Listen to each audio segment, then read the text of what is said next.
So let's just keep it real this morning. And so we learn from Jesus' story in this text that there is bad news and there is good news for those of us who believe.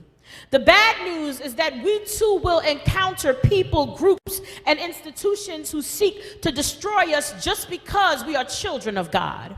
They aren't dumb. They know that children of God are the head and not the tail. They know that children of God are the first and not the last. They know that no weapon formed against a child of God shall prosper. They know that children of God are more than conquerors through him who loved us. They know this, and so they are intimidated by the greatness and security that is promised to us by our Father. In fact, there are some of us here today who at some point in our lives have felt like we too were cursed from the womb.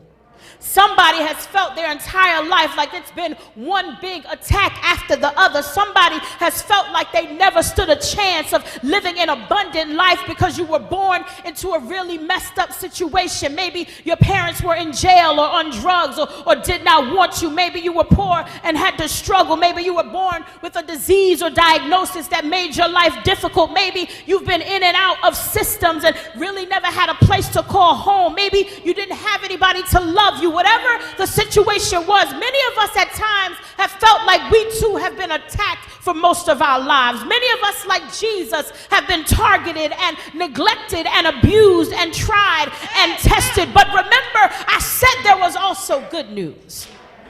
The good news is that the plan did not work.